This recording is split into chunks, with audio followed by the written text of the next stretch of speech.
Hey, this is Anthony with RevZilla. You watch, decide, and ride. Welcome to our detailed breakdown of the new Scorpion EXO-R320 helmet, available at RevZilla.com.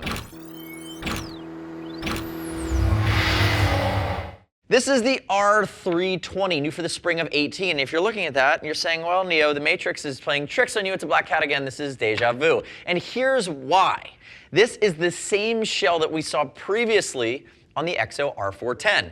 But I'm not mad about that. I actually really dig it. For 18, we saw the new Scorpion EXO-R420 that made some improvements over the 410, carried that Snell DOT rating, and again came into that $150 to $200 mark. The 320 that I have in front of me takes what was previously an EXO-R410, makes some tweaks, drops some features, and is still rock solid, coming in right around the $100 mark. So they took a helmet that worked, and they took the Snell rating away, so it's DOT only, kept it extremely lightweight at 3 pounds, 2 ounces, got it close to the $100 mark, and ultimately gave you matte black, gloss black, matte white, and just made it bare bones, rock stock. It's gonna work. Whether it's your second helmet, it's your 2-up helmet, you want an extra helmet, it will not break the bank, and it's going to work extremely well. Now, when I look at this helmet, the other thing that we loved, that's the biggest key tweak, was the EXO-R410. The predecessor to this shell had a round to neutral head shape, which was more earthen.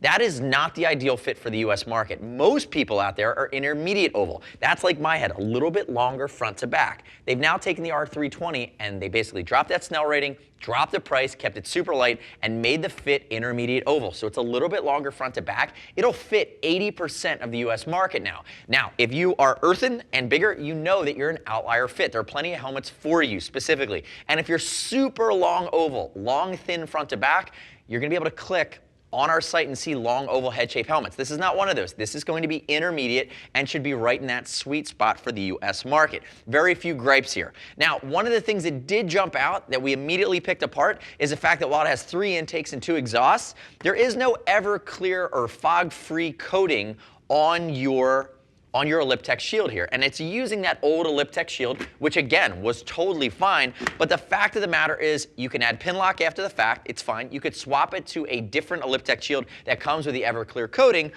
But the chin vent that's baked in here, it does vent to the visor or vent to the shield, so it'll help you defog. But without any kind of coating or a pin lock, this is one of those ones where if you were riding in very damp, cold climates where you're consistently gonna get fog, this is gonna be a helmet that you're going to want to tweak just to make sure that you're having a good fog-free experience. Out of the gate, I just say it's going to be mediocre. But again, know that going in. Now, quick note on fitment, and we'll break the rest of the helmet down. I spoke about that intermediate oval head shape. No surprises there. That is this homologated fit that we're starting to see across the Scorpion line. Certainly, we see the EXO-R420 carry that same fit, and now we see the 320, again, being stripped down in its features, lesser in the price, but ultimately will fit similarly and work well. It still has the KwikWick II, which is nice, anti-microbial, antibacterial, we'll get to that in a second, but use a size chart with confidence. And for most of you that know that normal head shape that don't typically have issues, this should be rock solid. Remember, we'll ship free over 39 bucks. And as always, I love you. Click our logo, subscribe to us at RevZilla on our YouTube channel.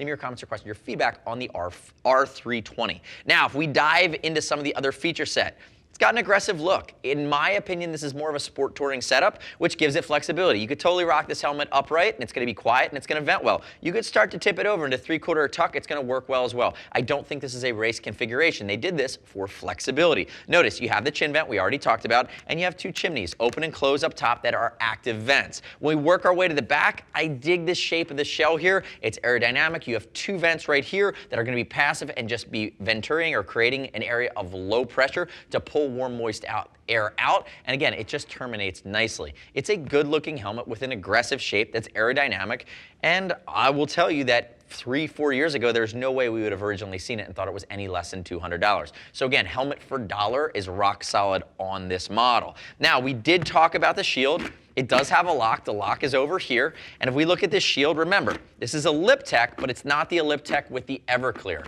So again, doesn't have that fog-free coating. You'll notice when it comes down, it locks in and creates that tight seal around the gasket. That is a nice touch, especially if you're riding in the rain. But if you do get caught in the rain, again, in its stock configuration, it is going to fog on you a bit. Just know that going in. I beat it to death a little bit, but you just need to understand that. Now, if I reach over here and grab my donut and try not to spill my coffee, there we go. We did that well today. Move this guy over. Let's look at the guts. Dual D-ring, very simple. I can pull out my cheek pads, which are nice. They tie in with the neck roll. Here we go. Actually, this chin curtain should come right out. It does. And then I have the ability to easily pull out my neck roll here. I'm gonna make sure I get it out without popping it. Scorpion does a good job at their interior construction. Again, there we go. Start to wiggle it out there. I promise you do it a couple times, you will have a much easier time than I just did. If I get my last snap here, there we go. I can get this cheek pad out. Oh, let me undo my double D-ring. Order of operations is off here this morning. There we go. If we pull it out, notice the contour. This is a right side, ties in nicely with the cheek pad and the neck roll, and again, creates a nice sweep, and there is padding over the ear, but there's gonna be plenty of room here to work with a comm unit. Again, I know a lot of folks, especially if they're using this as their commuter lid, are gonna probably wanna add some type of Bluetooth device. I will tell you, Scorpion, damn, your new helmets, they have some strong snaps inside, because I'm trying not to like manhandle this thing, but I need these snaps to come out. There we go. That side was a little bit more simple. You can see here's my left side, ultimately medium matching up with medium, and then I get into my comfort liner. Again, remember, this is KwikWick II, which means it's antimicrobial, antibacterial. They did not take a step back in quality on the KwikWick, which is nice because these are great liners that are very comfortable, they vent very well, and ultimately, they're going to hold up. You can just run them under the faucet at a rest stop, clean them off, let them air dry for 10 minutes, and all of a sudden you're defunkified and ready to rock and roll. So one of the things I just showed you too, I'm struggling with the interior here today, is that the front on the brow connects plastic to plastic. And it doesn't do it at your forehead, it does it along your brow line, outside of any kind of pressure point. We talk about this a lot. That is nice because you're never going to feel it. In the back, you have two snaps, but they sit underneath the occipital ridge of your head. You never feel these either. The crown of your head and your forehead is what gets most of the pressure. And notice the full cutouts here that are gonna flow air. So what I'm gonna do is I'm gonna take my pile of stuff here, flip this guy up and show you what the vent configuration looks like.